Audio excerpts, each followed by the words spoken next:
Buenas tardes, queridos amigos. Damos inicio a la séptima charla de los viernes con Proterra. Hoy nos acompaña nuestra querida amiga, la arquitecta Nancy Camacho de Colombia, con la charla Un tributo a mis maestros. Nancy Camacho nació en Tunja, es arquitecta egresada de la Universidad Nacional de Colombia, posgrado en Tecnología, Arquitectura y Ciudad para países en vía de desarrollo, Politécnico de Turín, Italia. Allí estudió con nuestro profesor Roberto Matone, que yo creo que durante la charla nos explicará un poquito más qué es lo que hizo con él. Desde 2007 ha participado en la gestión de proyectos, recursos y obras de restauración del claustro de Santa Clara La Real. Actualmente es la directora de la Escuela Taller de Boyacá, institución de formación en oficios de la cultura para personas en condiciones de vulnerabilidad. Actualmente la Escuela Taller de Boyacá forma parte del Programa Nacional de Escuelas Taller de Colombia, Herramientas de la Paz. Y aparte de la estrategia y fortalecimiento de oficios de la cultura. Y son ganadores de un reconocimiento de buenas prácticas de recuperación de patrimonio inmaterial de la UNESCO. Los micrófonos son tuyos. Adelante, Nancy.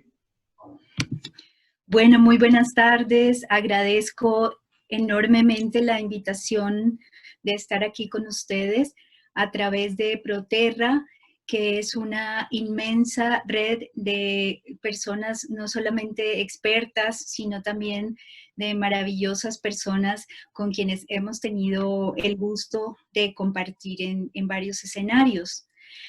Debo confesar que la idea de armar la conferencia de esta forma la pensé después de escuchar a Camilo, porque Camilo hizo un homenaje a una de sus maestras y con quien trabajo. Así que esta conferencia se titula Tributo a mis maestros. En los pueblos ancestrales de Colombia, en la Sierra Nevada de Santa Marta, los Cogi, en muchos, comunidades prehispánicas, existe el concepto del pagamento. El pagamento, que sería la traducción de la palabra tributo, no como un impuesto, sino como un homenaje. Pero el pagamento sería esa reciprocidad y ese siempre dar algo a cambio de lo que se obtiene. Entonces, aquí quiero comentar que las canteras de tierra o los sitios de extracción de la tierra para las construcciones fueron denominados sitios de préstamo en la colonia.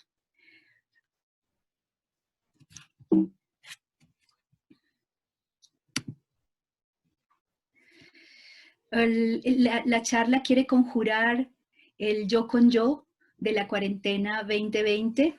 Esta es una alusión al maestro Antonio Caro, artista contemporáneo de Colombia, con quien hemos adelantado varios trabajos en la escuela taller de formación y otros trabajos, y pues que sacó esta separata con el periódico El Tiempo hace muy poco sobre cómo está pasando, cómo la estamos pasando en la época de cuarentena. Entonces preparar la conferencia fue interesante porque fui a conversar con algunos de mis maestros.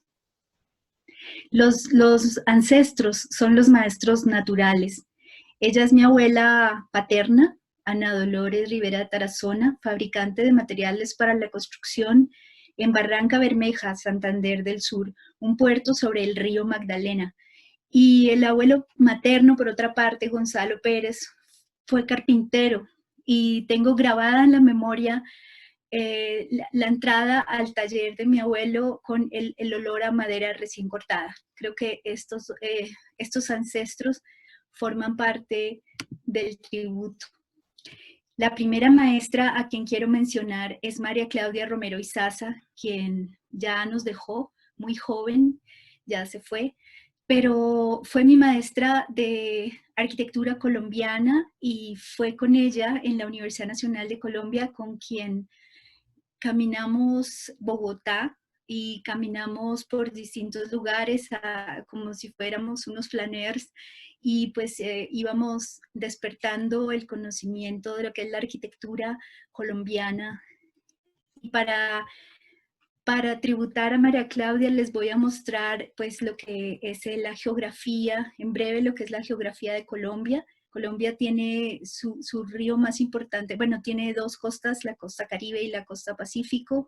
Tiene el río Magdalena, la Sierra Nevada de Santa Marta, que es un ecosistema increíble porque muy cerca al mar hay una sierra pues con un pico nevado. Está el río Cauca, y esos dos ríos forman, digamos, lo que son las tres cordilleras, la cordillera oriental, central y occidental. Nos vamos a ubicar a la derecha aquí en este plano. Este departamento que parece como una palomita es Boyacá, y está Tunja. Tunja está por aquí. Cundinamarca, que es donde está Bogotá. Bogotá es como este larguero de acá. No sé si ven mi cursor. Entonces acá está Bogotá. Y aquí es, digamos, estamos sobre los Andes orientales de Colombia, y muy cerca de Tunja está el pico nevado del Cocuy, el nevado del Cocuy. Con María Claudia caminamos mucho. Todavía no estaba este edificio de Rogelio Salmona, porque este fue uno de los últimos edificios que él construyó, pero que es el edificio de posgrados de Ciencias Humanas de la Universidad Nacional. Pero con ella recorrimos esos edificios y logramos apreciar la calidad tan alta que tienen los mamposteros en Colombia, la calidad con la que sientan el ladrillo, esa maestranza, y luego cómo Salmona retoma en sus edificios también ese aspecto técnico, no solamente el aspecto formal y sensorial con el uso del agua, los reflejos y eso. A la maestra María Claudia le quiero ofrendar dos asesorías de trabajo de grado. Una de ellas es de Paula Andrea García para la maestría en Museología y Gestión del Patrimonio. Es un trabajo de aportes para la salvaguardia del patrimonio cultural inmaterial en el Alto de San Lázaro, en Tunja. Esta iglesia es una edificación del siglo XVI que está ubicada en nuestro cerro tutelar, en San Lázaro. Es una iglesia objeto de peregrinación de las advocaciones de la Virgen María que hay en Boyacá, que son muchas, y está construida en tapia pisada, y digamos que el trabajo de Paula giró en torno al tema de la musealización de las manifestaciones que hay alrededor de ese cerro, de esa iglesia, que son, como les comentaba, las advocaciones de la Virgen. Acá está la Virgen de Chiquinquirá, y las manifestaciones de patrimonio inmaterial que hay asociadas a ello. Los españoles trajeron a Colombia los cerdos, entonces hay una cantidad de preparaciones típicas de Tunja que son a base de cerdo. Bueno, el segundo trabajo que quiero ofrendarle a María Claudia, voy a ir muy rápido para no pasarme del tiempo, es otro trabajo de grado de la maestría en Museología y Gestión del Patrimonio que asesoré, que es de Juan Pablo Martínez Quiseno. Él es un arquitecto de la zona cafetera. Ya no estamos acá en Tunja, en mi ciudad, sino estamos en la zona cafetera, en el municipio de Aguadas, en el departamento de Caldas. El trabajo de Juan Pablo consistió en la musealización de la arquitectura del Bareque, y como ustedes pueden ver, pues la casa seleccionada tiene unos valores estéticos bastante interesantes. El trabajo del Bareque se asoció al trabajo con la caña, con la guadua, con los calados de madera, y esto ha generado una arquitectura de una belleza increíble. Juan Pablo pues ha trabajado el tema de, él propuso un centro de interpretación para recuperar y promover la arquitectura de Bareque en el municipio, porque en la imagen de la izquierda vemos el paisaje del municipio, enseguida el famoso sombrero aguadeño, que es una de las artesanías del lugar, y a la derecha vemos las casas y lo que les está sucediendo a las casas, como con estos vanos fuera de proporción y todas esas cosas, en la medida en que los propietarios no son conscientes de todo el valor que tienen sus casas y que tiene la arquitectura del Bareque. La maestra Silvia Arango fue mi profesora de Historia de la Arquitectura Latinoamericana. ella nos paseó por Latinoamérica, nos propuso leer a Marina Weissman y a todo ese grupo de gente que estaba trabajando sobre la conciencia de una latinoamericanidad, digámoslo así. Y Silvia, profesora de la Universidad Nacional de Colombia, a ella le quiero tributar un premio que ganamos en la escuela taller gracias a el diseño de este logotipo, que es de la Red de Escuelas Taller de América Latina. Lo desarrolló Kim An-bu, un joven voluntario del gobierno de Corea que habíamos invitado a la escuela taller, conformó un equipo de trabajo y nos fue muy bien. Asistimos a la premiación en la Biblioteca Palafoxiana en la ciudad de Puebla. Fuimos varios profesores de la escuela taller, entre ellos maestros, personas que por primera vez como que visitaban otro país de Latinoamérica. Eso fue muy, muy lindo. Y aquí llegamos a la maestra Marta Fajardo de Rueda, quien es historiadora del arte colonial, profesora de la Universidad Nacional de Colombia, y pasaba una cosa muy linda con los maestros que conocían los tesoros que había en Tunja como ciudad, y es que los maestros armaban paseo, vamos a Tunja. Entonces tengo una estudiante de Tunja, Nancy, vamos para Tunja, y fue bellísimo visitar las iglesias y los retablos y el arte colonial con la maestra Marta. A ella le quiero ofrendar las pinturas murales del siglo XVI que hay en el convento de Santa Clara la Real, sede de nuestra escuela taller de Boyacá, y que las estamos cuidando muy bien, maestra Marta, para poderlas restaurar en el momento en que tengamos listo la parte arquitectónica. El maestro Carlos Niño Murcia, profesor de Historia de la Arquitectura de la Universidad Nacional de Colombia. Carlos tiene una conferencia hace poco, en épocas de pandemia, sobre la construcción del territorio colombiano. Así que si alguien quiere profundizar sobre el tema del territorio colombiano, esta conferencia se encuentra en el sitio web de la Sociedad Colombiana de Arquitectos. El último libro de Carlos ha sido Territorio Chamánico, y es un texto muy importante en donde él explora y recopila de una manera súper juiciosa, como es siempre su trabajo, lo que significa el territorio de la época prehispánica, lo que había en lo que hoy es Colombia antes de la llegada de los españoles, y muchas de esas cosas que persisten aún ahora. Carlos es un gran dibujante, él era nuestro profesor de historia que nos decía: el resumen lo presentas con dibujos, o sea, el dibujo para el arquitecto es una herramienta científica. Entonces él ha recorrido el mundo con su libreta y nos enseñó ese aspecto de dibujar, de registrar detalles constructivos y formas de ver el mundo. Nos decía también, recuerden el arquitecto que dijo, un arquitecto es un albañil que sabe latín. Carlos tiene en el libro algunas viviendas prehispánicas, como la Maloca Ofaina, que es un reloj solar. Aquí la imagen de una maloca en el área del Amazonas. Y para que no digan que tengo preferencias por Carlos y que le di otra diapositiva, aquí voy a recordar a Fernando Urbina Rangel, quien hizo la ilustración de la portada del libro, que está acá arriba, que es el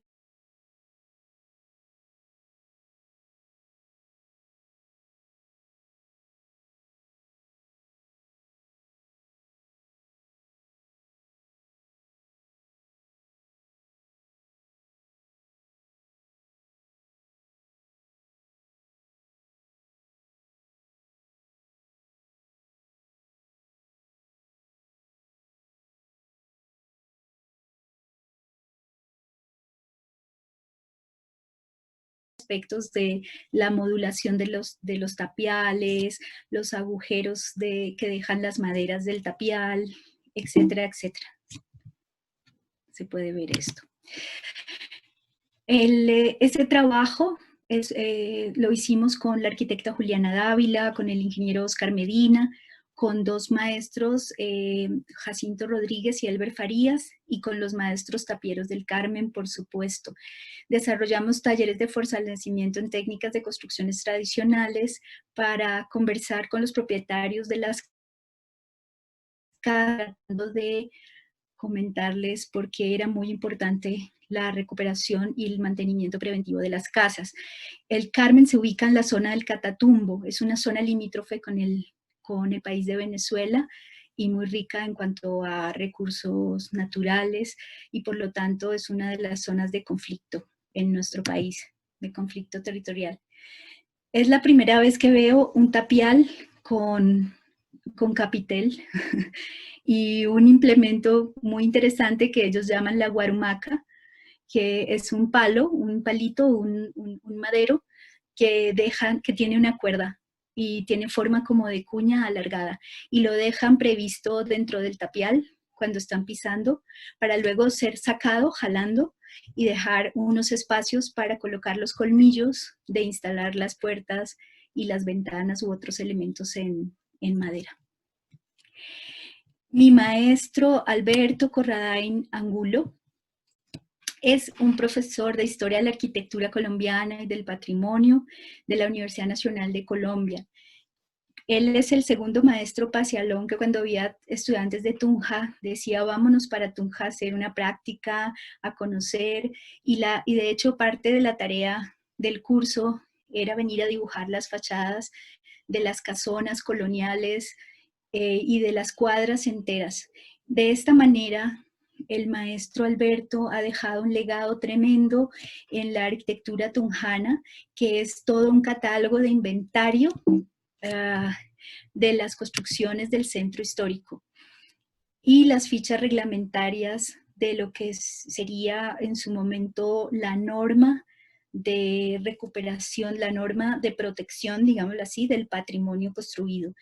En Tunja, las casonas coloniales y republicanas fueron construidas en técnica mixta, fueron construidas en adobe, bareque, tapia pisada y cimentaciones de piedra, y ya vamos a ver más adelante detalles. Al maestro Alberto quiero tributarle u ofrendarle un trabajo, unas cartillas que desarrolló la arquitecta Elena Zanet en el año 2016. Tuvimos con Francesca De Filippi la dirección de su trabajo del aura magistral para la restauración y valorización del patrimonio en el Politécnico, ya que el vínculo con el Politécnico para mí pues continúa, es como un cordón umbilical. Aquí encontramos una fotografía del centro histórico de Tunja, de su plaza principal, y una cosa que reseña aquí Elena es que Tunja fue capital antes que Santa Fe de Bogotá, y por esa razón sus edificaciones tuvieron digamos, unas características bastante bien elaboradas. Elena se tomó el trabajo de hacer muy amorosamente y detalladamente las cartillas de cuáles pueden ser las patologías, cómo se pueden sanar en el tema de la arquitectura del centro de Tunja. Y bueno, ahí se pueden ver los estragos del paso del tiempo sobre esas manzanas coloniales, la fiebre que nos dio en los años 70, finales de los 60 y 70 por lo moderno, que nos hizo cambiar un poco la fisonomía de la ciudad. Mi maestra Constanza Murcia de Martínez, profesora de estructuras especiales, fue mi profesora de estructuras especiales y estructuras de madera en el CIMBA, en la Universidad Nacional de Colombia.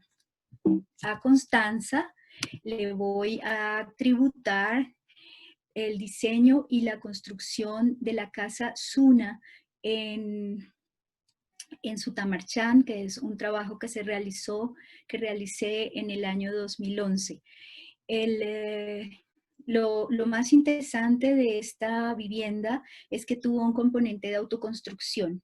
Porque trabajamos con Esteban Rodríguez, su propietario, quien es agrónomo, ingeniero agrónomo, y él desarrolló un amplio conocimiento tanto del tema estructural como del tema de los ensambles de la madera, como del tema de los muros de adobe.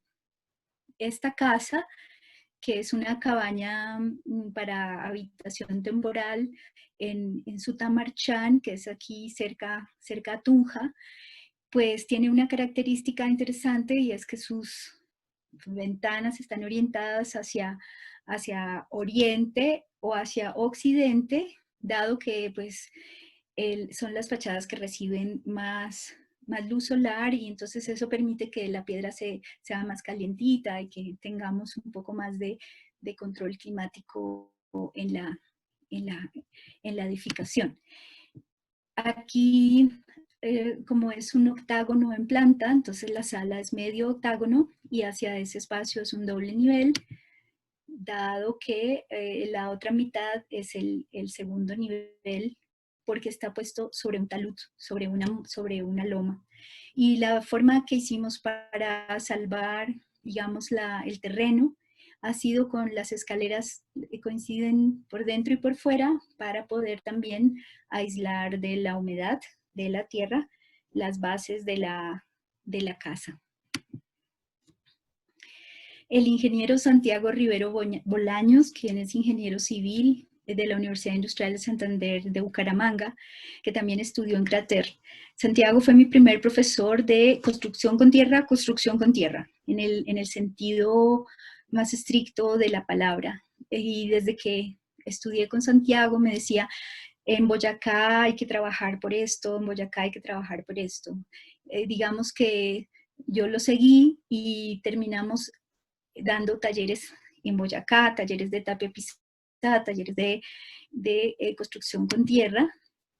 Y con Santiago, en uno de los eventos del grupo de Barichara, conocí a Hernando Vargas Rubiano, un arquitecto nacido en Tunja, pero que yo no había conocido porque tanto era de otra generación como él vivía pues en Bogotá con su hijo Hernando Vargas Caicedo, quien es ingeniero, profesor de la Universidad de los Andes. Presentaron este trabajo en ese evento y una cosa sorprendente es que este arquitecto, que además también se graduó de mi colegio, del colegio de Boyacá, de donde yo soy exalumna, pues resultó que él también fue el precursor de la fundación del programa de arquitectura en la Universidad Nacional. Este arquitecto diseñó, aquí a la derecha vemos una torre, se llama el edificio UJI, es un edificio súper singular en el centro de Bogotá, que fue construido de arriba hacia abajo. Fue un gran reto tecnológico en concreto, y lo que quiero decir es que ese mismo arquitecto construyó con bloque de tierra comprimido esta casa y otras casas, y fue promotor de la creación de la máquina Simba RAM en el Simba. Hernando Vargas Rubiano en su artículo nos muestra unas casas propuestas por Wright en Tapia Pisada en 1942, nos muestra un proyecto del Corbusier en 1940 para unas casas de refugio en adobe y nos señala un trabajo de Kastner en 1941 para viviendas masivas en tapia pisada. Era una tapia de 25 centímetros de espesor, una cosa así, para lo cual lo que hacían era estabilizar la tierra con cemento. Por eso el nombre del artículo es terra concreto, ¿no? Que es el origen de lo que posteriormente con el grupo de investigación en el Centro Interamericano de Vivienda y Planeamiento Urbano de la Universidad Nacional de Colombia, pues daría el desarrollo a la máquina Simba RAM entre los años de 1952 y de 1970. Él dice que la palabra RAM no es solamente por el apellido Ramírez del chileno, que fue el ingeniero mecánico que desarrolló la máquina, sino también porque es como se dice en inglés a la tierra apisonada, como rammed earth, ¿no? Tierra apisonada. A estos maestros quiero ofrendarles un trabajo que realicé en equipo, por supuesto, hace unos años, que fueron los estudios técnicos, el proyecto y la obra de intervención de la restauración de la capilla doctrinera Santa Rita de Casia en el municipio de Beteitiva, en Boyacá. La parte estructural, que era lo más lesionado de la capilla, la realizaron el ingeniero Santiago Rivero, de Barichara, lo mencioné antes, y el ingeniero Oscar Medina, un ingeniero de acá de Tunja,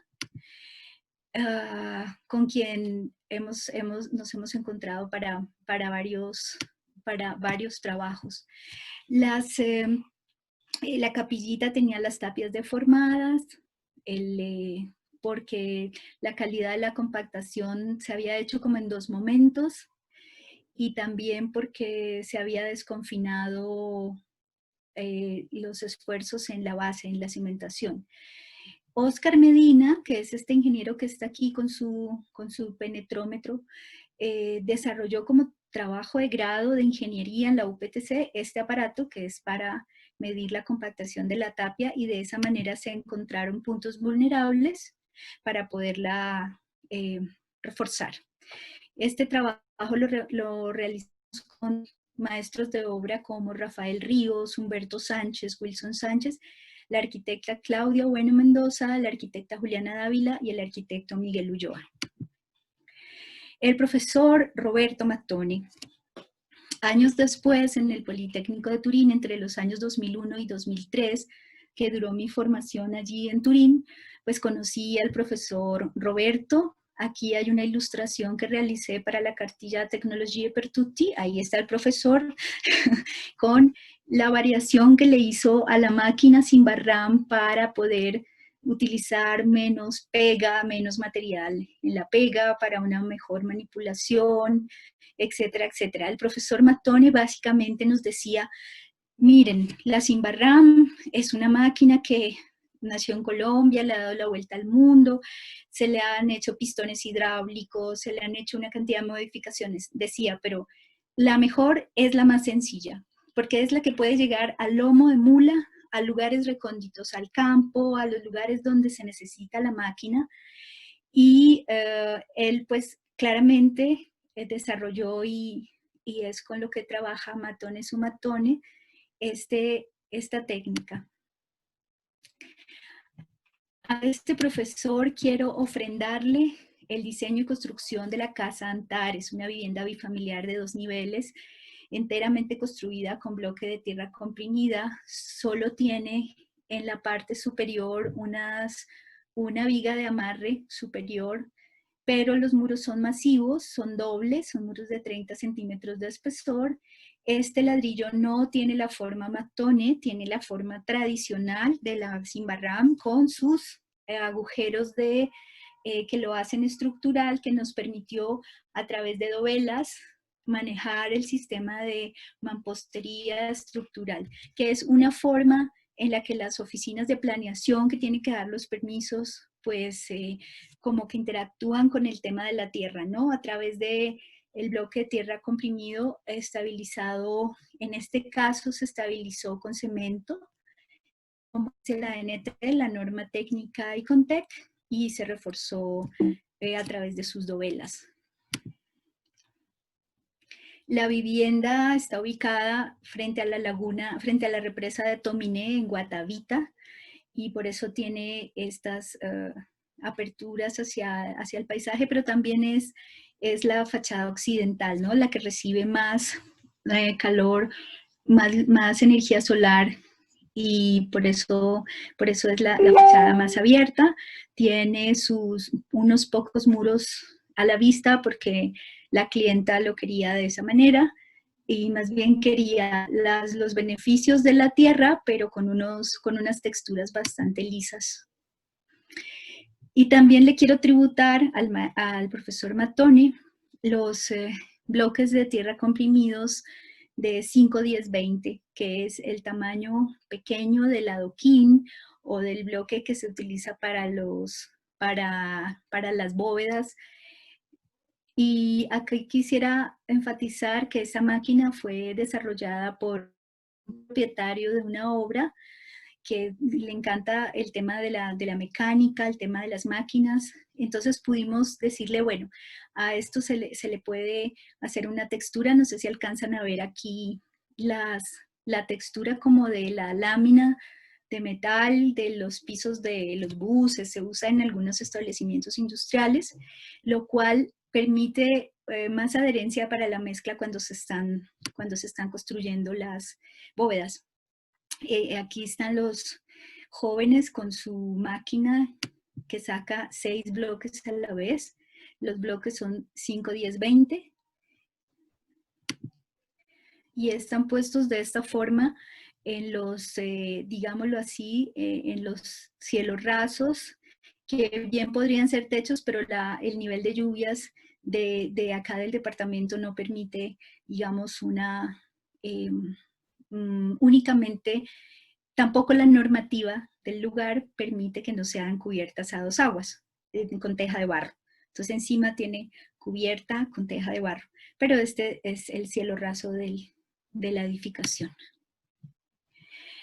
Los profesores del Politécnico de Turín, a Laura le van a sonar el profesor Giorgio Cerajoli, director de la Escuela Pibues, que ya nos dejó, el profesor Mario Fadda, el profesor Francesco Corni, Corrado Minervini y Massimo Foti. Bueno, Francesco en realidad es un gran dibujante, cuñado de Mario Fadda. Si ustedes quieren buscarlo en internet, su trabajo es impresionante porque él dibuja cómo son hechos los edificios por dentro. Es algo que conocí, su mesa de dibujo, digamos, y es algo fascinante. Con Corrado Minervini, que hice mi trabajo de grado en Albania, y era el que hablaba de la situación de la sanidad en sitios de emergencia. A ellos los voy a unir con Juan Escobar Laverde, quien es un antropólogo que ha promovido la restauración del claustro de Santa Clara la Real en Tunja, que es la sede de nuestra escuela taller en Tunja.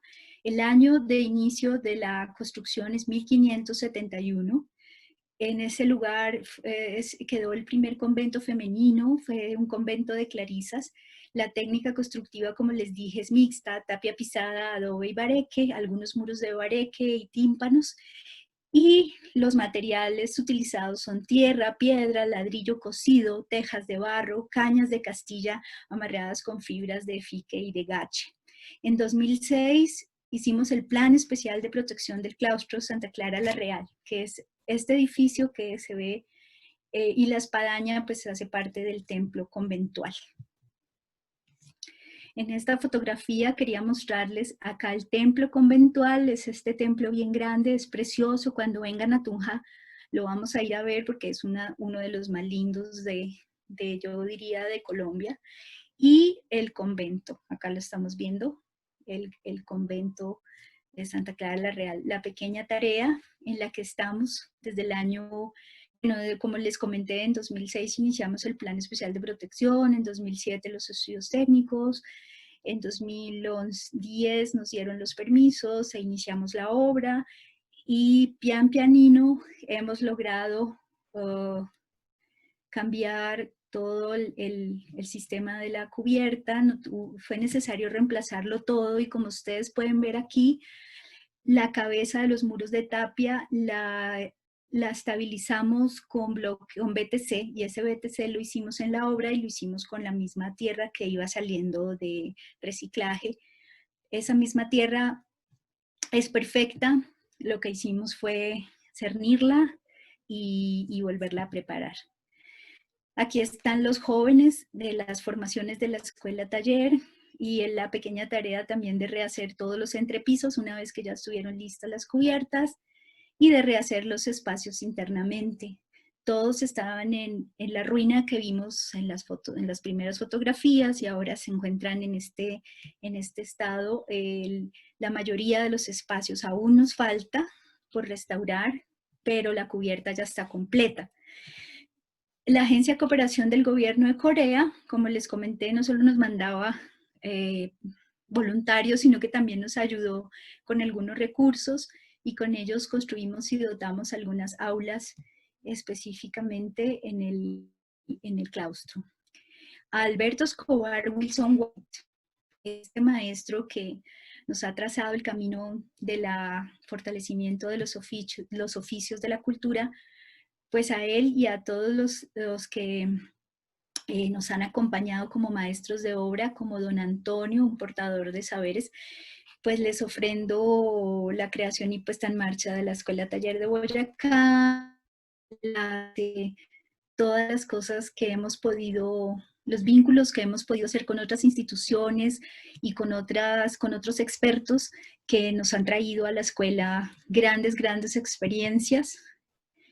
Los maestros Jacinto y Elber, que están aquí de Overol, con quienes hemos ido hasta el Carmen, norte de Santander, a compartir los conocimientos de la escuela taller y una imagen un poco ya de la fachada ya recuperada. Quiero agradecer a todos aquellos maestros colombianos que han visitado y siguen visitando la escuela taller. Aquí está la arquitecta Jimena Samper, aquí está Juliana, Oscar, el arquitecto William Pazui, acá está el arquitecto Trimiño, que también ya nos dejó, pero que era un visitante asiduo con sus estudiantes de la maestría en Hábitat de la escuela taller. A todas las personas que se han formado en la escuela, tanto en oficios del patrimonio material como inmaterial, como es el tema también de las cocinas ancestrales y de la carpintería, pues les envío un fuerte abrazo, un gran saludo, y a ellos también les ofrendo este trabajo. Con Bernalab, un grupo que está en Berlín, Florian Bripol y Mónica Contreras, hemos desarrollado algunos fortalecimientos en vivienda campesina. Lo que hemos hecho es colocarle abriguito de tierra a unas casitas de bloque que tenían muy malas condiciones de habitabilidad. José María, Wilfredo y Alba. Con Jenny con Jenny Vargas, con la arquitecta Jenny Vargas, que también es Proterra, tuvimos el gusto de invitar a Alba, y acá está en nuestra escuela, compartiéndonos toda la magia de las maletas pedagógicas de Crater. Y José María y Wilfredo, pues nos estábamos reencontrando después de varios años, nos vimos en 2012 allá en un gran diser en Crater, y nos encontramos en Oaxaca el año pasado. En ese año, gracias a José María, pude conocer a Ramón. Con Marcial nos encontramos en Berlín, en un evento de construcción con tierra, y Marcial Blondet, que aquí está posando para mi lente frente a la Embajada de México en Berlín. Marcial llevó un trabajo sobre el adobe, sobre el reforzamiento de las viviendas de adobe, y estaba un poco enojado cuando lo conocí. Me dijo, claro, como esto es de viviendas para pobres, entonces solo puedo poner mis pósters y no puedo no puedo hablar en la plenaria. Pero bueno, ya luego nos conversamos y nos fuimos a pasear por la ciudad de Berlín.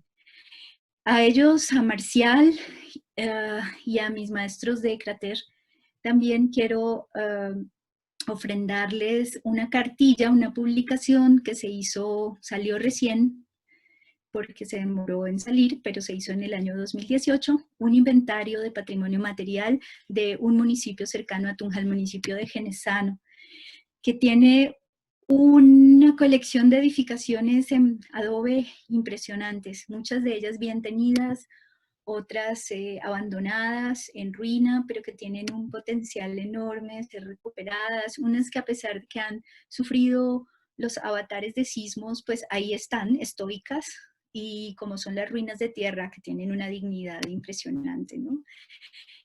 Bueno, como les conté, gracias a José María conocí a Ramón y estoy asistiendo a los Volver a la Tierra desde el año 2013. Y han sido unos espacios increíbles en donde he tenido contacto con los bioconstructores de Oaxaca, que son unos personajes con una generosidad en su conocimiento tremenda. Y bueno, he tenido la suerte de participar también en una iniciativa que ha sido el libro de bioconstrucción al detalle. Aquí está Alma Angélica Chávez, que ha sido el alma, la diseñadora, diagramadora del libro, a Dulce María, que es integrante de Proterra, y Prometeo Sánchez Islas, quien ha sido un padrino tremendo de los Volver a la Tierra desde entonces. A ellos quiero tributarles un diseño y obra que realicé de una vivienda en adobe en el sector de San Laureano, en el centro de Tunja. Algo que hicimos fue rescatar la estufita de carbón que estaba en la cocina y traerla para calentar una de las habitaciones.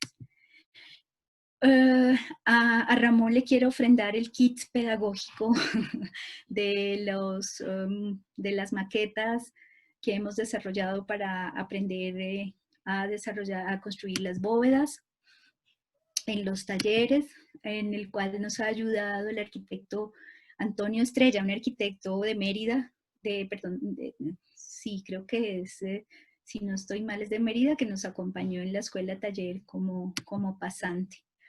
Con Ramón también he aprendido algo que he aplicado en varias obras, son los muros aguacalados, que es otra forma de disponer el bloque de tierra comprimido. En este caso hay un zócalo de piedra, luego hay una línea de tablón de barro cocido y enseguida el bloque dispuesto en manera de guacal. El bloque hecho con la tradicional sin barrán.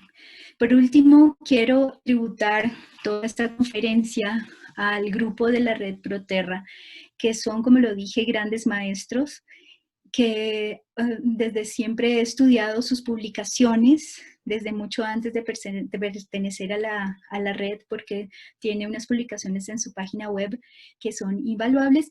Y quiero hacer una invitación muy especial a todos los que nos están escuchando para que nos acompañen al 20º Siacot o 20 Siacot en la ciudad de Trinidad, Cuba, en el año 2021. Esperamos que toda esta pandemia se haya acabado y podamos movilizarnos. Y al 21 Siacot en las ciudades de Tunja y Bogotá en el año 2023. Será un gusto poder reencontrarnos como siempre. Muchísimas gracias y eso es todo por el momento. Si tienen preguntas, mis maestros están escuchando, se las pueden hacer a ellos.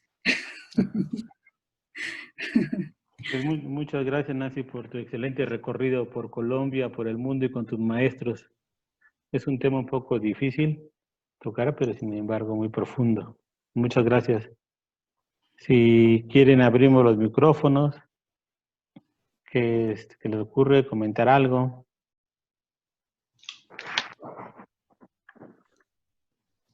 Graciela está, mira. Sí, yo quisiera comentar algo, y es que me dio mucho gusto encontrarme con todos los viejos amigos y conocidos, los que han sido los maestros de Nancy. Quizá el más antiguo para mí de los amigos es Alberto Corradain, que hace más de medio siglo que nos conocemos y que trabajamos juntos, pero todos los demás, algunos de los que ya también se fueron. En fin, yo estoy muy contenta de ver que la gente joven está valorando lo que hemos hecho los viejos en años anteriores, en distintos lugares del mundo y con distintos tipos de arquitectura de tierra, con sistemas tradicionales o con los sistemas más modernos como el BTC u otro tipo de cosas. Así que le agradezco mucho a Nancy porque, aunque yo no fui maestra de ella está hablando de todo lo que han sido y los que siguen siendo mis amigos y mis compañeros de luchas para poner en valor la arquitectura tradicional. Así que muchísimas gracias y saludos a todos los maestros que estén presentes.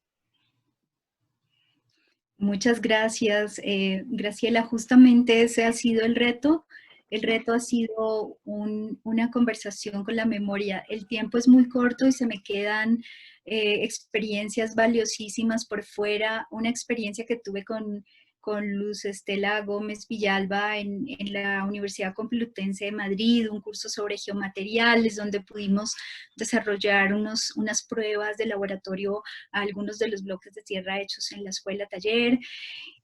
Bueno, hay muchas experiencias que por cuestiones de tiempo habría que hacer una segunda fase de de la conversación, pero fue más que nada los maestros que más han estado presentes y pues que han generado eso. Y lo que tú dices, los mayores tienen tanta sabiduría y tanto conocimiento que es imperdonable no tener en cuenta. Y bueno, yo les preguntaría, maestros, ¿hice bien la tarea? ¿Voy bien o no? Ustedes van en la proa del barco. Veamos si la tarea se ha hecho bien. Así.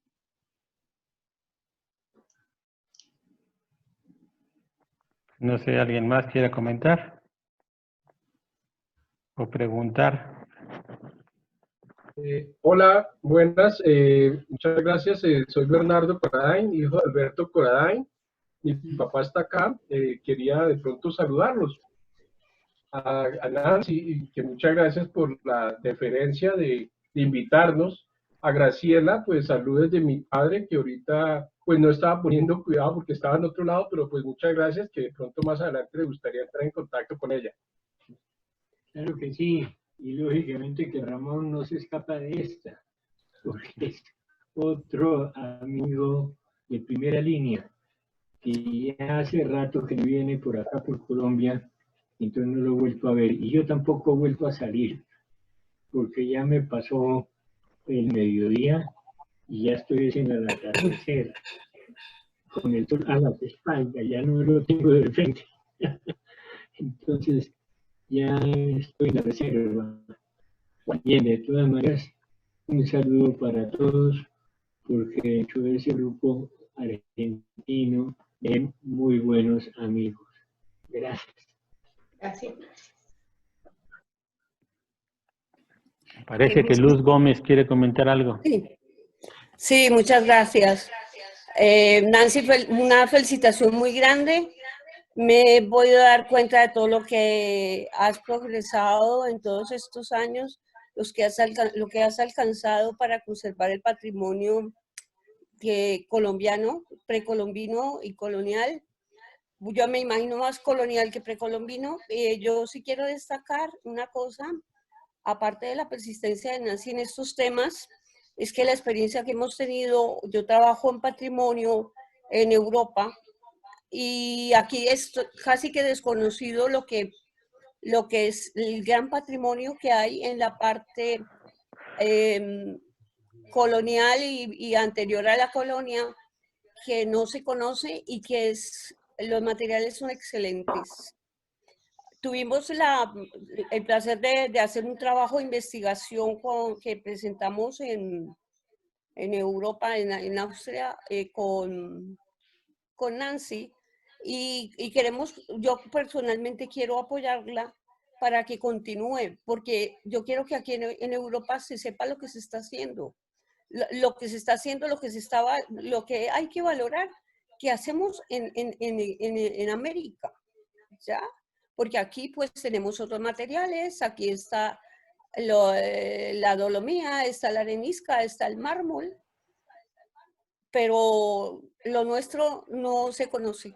Y yo creo que es el momento de darnos a conocer, porque realmente los materiales son súper resistentes y porque se pueden restaurar y se puede mantener ese patrimonio que tenemos que conservar definitivamente.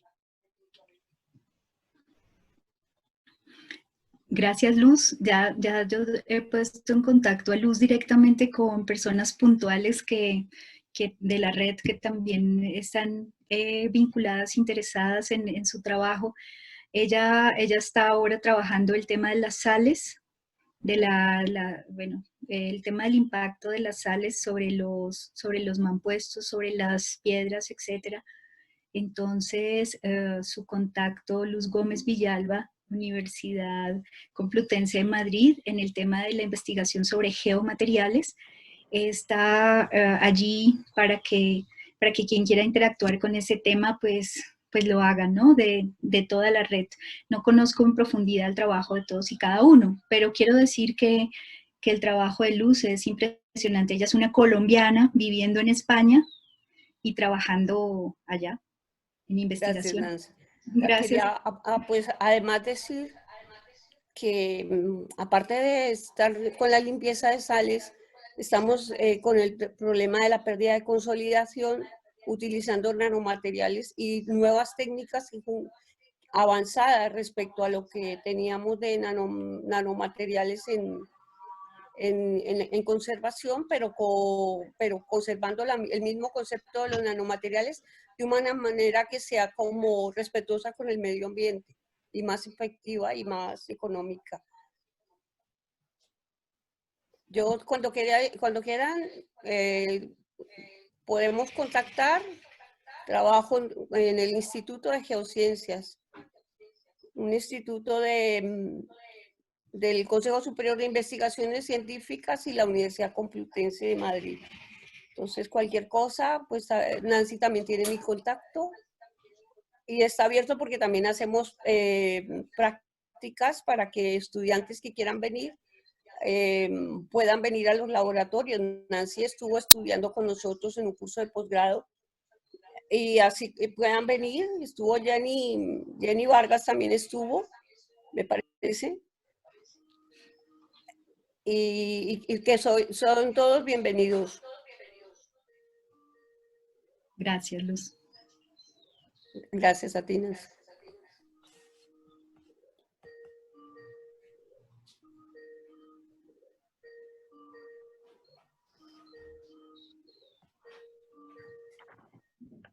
Silencio. ¿Alguien más? Han muchos comentarios por escrito, agradecimientos, saludos, felicitaciones por todos lados. Ahora está muy tímido el grupo, los que están del otro lado. Rosario.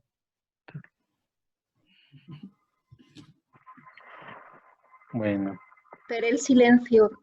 Hola Nancy, felicidades por la exposición. ¿Qué posibilidades reales hay ahora mismo de construir en bloque de tierra comprimida o adobe? O sea, hace poco en un curso de Amaco decían que en Francia la construcción con tierra, no tengo buena memoria, pero creo que no llegaba al 15% de toda la construcción que se hacía en el país. En Colombia, ¿qué proporción es esta y qué posibilidades ves tú para el futuro, para la tierra en tu país y en el mundo por extensión? Gracias. Bueno, Raquel, no tengo la estadística, no tengo un porcentaje porque de hecho no sé si ese estudio se ha realizado así en términos cuantitativos, pero lo que te puedo decir es que en el trabajo que hicimos en el Catatumbo nos dimos cuenta que la construcción con tierra aún persiste. En el Catatumbo hay maestros tapieros, hay gente en el campo colombiano resolviendo el problema del hábitat con tapia pisada. Y hay tapieros vivos, tapieros que se dedican a la tapia y que el más joven tiene 34 años de los que asistieron a nuestros talleres y ellos, sí, él me llevó a la vereda de Maracaibo y su padre había hecho cerca de 100 casas en tapia pisada para resolver el problema allí. Y no estoy hablando de casas digamos, en centros poblados, ni casas así fashion que encarga a una persona que quiere vivir en una casa de tierra. No, estoy hablando de la solución al problema de vivienda. Pienso que ha estado vivo y continúa vivo y ese conocimiento, tú encuentras maestros tapieros, maestros adoberos, maestros que construyen en bareque por todo el país. Es decir, a donde tú vas, lo que pasa es que les da pena, entonces a veces uno llega a una comunidad y después de que les presenta el PowerPoint con la construcción con tierra, entonces por ahí de pronto el alcalde se anima y dice, yo hice adobes cuando era pequeño con mis abuelos y tales, porque hay ese estigma, ¿no? El estigma de que la vivienda de tierra es para pobres o que es para la emergencia o que es, pero en realidad siempre ha estado allí. En Colombia te lo puedo decir. Ahora, el tema de la norma, Santiago Rivero lo reseñó hace años en un artículo que escribió cuando él regresó de Crater. Y es cierto que la norma técnica en Colombia es pobre, no nos permite mucha margen de acción, pero con BTC tú como mampostería estructural puedes aprobar un proyecto, y en Barichara se pueden aprobar proyectos de tapia pisada en el área urbana. De resto, en las zonas rurales, aún mucha gente lo resuelve, el tema del hábitat con la tierra. Entonces, nosotros que trabajamos en oficios, te puedo decir que hay bastantes portadores de saber. Ahora, que cómo se hace, es ahí donde viene el diálogo, ¿no? Que es que el material debe ser controlado, que la calidad de la compactación, que la calidad de el cuidado de las mezclas, etcétera. Ahí es donde viene el diálogo con los que andamos en esto de difundir las técnicas, ¿no? Y en precio es realizable, porque aquí bueno, yo no soy arquitecta, pero no estoy construyendo, me dedico ahora mismo a la educación, porque desde la crisis del 2008 es muy difícil pillar trabajo en España. Cuando alguien me viene preguntándome por construir una casa y trato de convencer a esa persona de que se la haga en tierra, uno de los problemas que hay es que sale muy caro construirla en tierra, porque no hay mano de obra especializada, al final no tienes garantías de calidades tampoco, o sale muy caro si vas a fábricas. Entonces acaba siendo un problema, algo que a mí me parece muy buena solución para vivienda, pero aquí es difícil. ¿Cómo es esto en Colombia? ¿Sale más caro construir en tierra? ¿Viene a salir por el mismo precio? ¿Es más barato? Porque constructores, si encuentras, por lo que dices, porque todavía no se perdió, gracias a Dios, la tradición, pero en precio, ¿cómo sale? Bueno, me hiciste acordar de un texto de François Chouet que dice, que se llama bueno, es sobre el patrimonio de François Chouet, en donde dice que estamos en una revolución protética y que hemos perdido paulatinamente la capacidad de construir, y que las edificaciones ahora se hacen mediante prótesis, o sea, todo prefabricado, todo hecho por máquinas, imagínate, por una impresora 3D, ¿no? ¿Eso qué quiere decir? Que para responderte la pregunta, que la capacidad de construir es distinta en las diferentes sociedades, en las diferentes comunidades, en donde hay comunidades de familia extendida con una relación distinta con el territorio, como en Colombia, en zonas rurales, en ciertas zonas rurales, y donde es más difícil que lleguen materiales industrializados, va a ser más económico construir con tierra, porque en el Carmen hicimos esa investigación. Maestro, ¿usted cuánto cobra por una casa? ¿Cuánto le cobra a su vecino de parcela por la obra? Entonces ahí hay unos intangibles que son una cierta cantidad de autoconstrucción, en el sentido, o de mutirão, si quieres, o de minga, de colaboración. Bajo esa lógica, la vivienda sale muy económica, pero bajo otras lógicas, en las que, claro, tampoco está la mano de obra tan a la mano, es indudable que los costos se suben. Y también hay un movimiento especulativo. No sé si todos estén de acuerdo conmigo, pero cuando llegamos con Marcial a ese evento en Alemania, nos dimos cuenta pues que era una moda, ¿no? Y pues eso también hace que en ciertos contextos sea suntuario construir con tierra.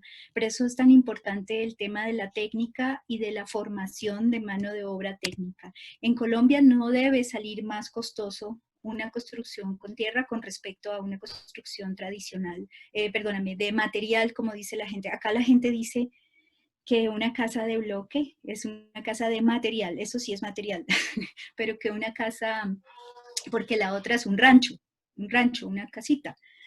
Mientras que resulta que ahí hay unos intangibles que nunca tenemos en cuenta, el traslado de los materiales, la contaminación, una cantidad de cosas, pero nosotros nos tenemos que dar mañas para que no nos salga más cara, una casa de tierra con respecto a una casa de material, porque si no la estamos condenando a que nadie la quiera, a no difundir la técnica.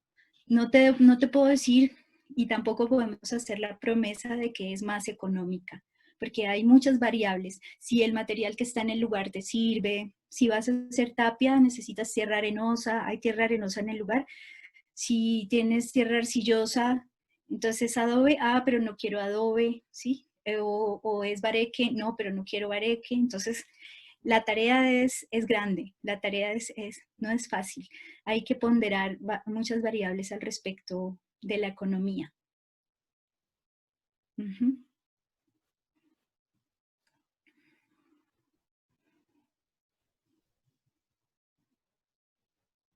Rosario, el micro.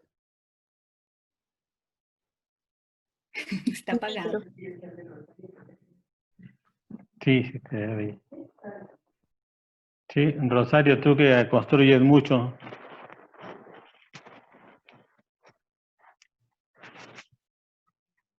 Parece que está apagado el micrófono de Rosario. ¿Se escucha? Ya. ¿Ahora? Sí, excelente. Está, porque tengo este aparato nuevo y se ve que no lo conecté bien. No, creo que ese tema es un tema como para un debate, ¿no? Porque, bueno, también en qué escenario se ubica uno para construir. Yo creo que hay todo un espectro. Por ejemplo, nosotros en el grupo que trabajamos acá en Uruguay, a mí me gusta llamar como que es una arquitectura formal pero artesanal. Es decir, trabaja en equipos chicos y bueno, y en realidad para el mismo confort higrotérmico estructural y para, bueno, una casa saludable, sigue saliendo más económico que hacer una casa tradicional con hormigón y todo eso. Pero creo que es un tema bien interesante para armar una mesa de debate en algún momento. Yo lo que quería era, bueno, felicitar como todos te han felicitado, Nancy, decir que tuve la oportunidad de estar ahí en Boyacá, en tu preciosa escuela que diriges, taller, y que destaco, aparte de lo buena arquitecta que he podido comprobar que eres, destaco esa capacidad de hacer gestión, de hacer gestión y de unir intereses para que las cosas salgan y hacer formación y hacer difusión. Como que ahí hay toda una cantidad de ingredientes que es bien importante colocar para que la arquitectura de tierra pueda prosperar, ¿no? Y bueno, y eso, y también como esa forma que une para mí una ecuación muy importante que tiene que ver con la tierra también, que es ser muy firme, pero a su vez ser muy amable. Yo quiero destacar esto y a modo de agradecimiento, ¿no? Para ti. Y también quería contar que la antecesora a Proterra fue la Red Habiterra, que había muchos profesores de los que están acá hoy, como Graciela, como Hugo, que se hizo un taller en 1996 en Popayán, que para mí fue como un antes y un después, junto a otro taller que pude hacer en Perú, en Chanchán, que fue de 2 meses, que también estaba Lourdes, bueno, como que esas instancias de formación, cuando uno ya viene, Es decir, que no va a un taller porque bueno, porque es divertido, sino que uno ya viene pensando que quiere dedicar su vida profesional a eso. Esos talleres han sido espectaculares. Yo lo tengo como un taller de muchísimo aprendizaje. Ahora en esta época, en estos días estoy ordenando planos y fotos y cosas, y ahora la veo a Graciela ahí, y he encontrado fotos de ese taller en Popayán, que Graciela, ¿te acordás que nos mostraba justamente? Hicimos una visita por un templo, una iglesia de Tapial, y claro, como que capaz que también de estos encuentros de pandemia puede salir en algún momento alguna instancia así, ¿no? Como un taller grande de 15 días, que era como un shock, era 15 días así, wow, a full. Y bueno, con esto quiero nada más que agradecer también a los que han sido nuestros maestros, ¿no? Todos somos un poco maestros y un poco alumnos, porque hasta cuando uno da una clase aprende más de lo que enseña, capaz. Y bueno, y tantas vivencias que hemos tenido, ¿no? Los que estamos hace tiempo en esto. Nada más.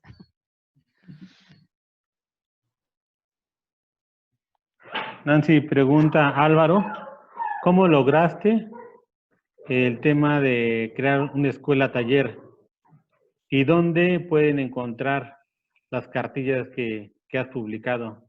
Y aquí aprovecho que no nada más las cartillas, han hecho varios documentos, libros que yo creo que es bien importante que la gente conozca todo ese trabajo de difusión que también has realizado. Entonces igual, van las tres preguntas juntas. Bueno, ¿cómo se logró la escuela taller? Las escuelas taller fueron promovidas por la Agencia Española de Cooperación Internacional durante los años 80. La primera escuela en Colombia fue en Cartagena de Indias, porque Cartagena de Indias es una ciudad que tiene un centro histórico patrimonio de la humanidad. No es como Tunja, que es un patrimonio nacional, sino que tiene un nivel más alto.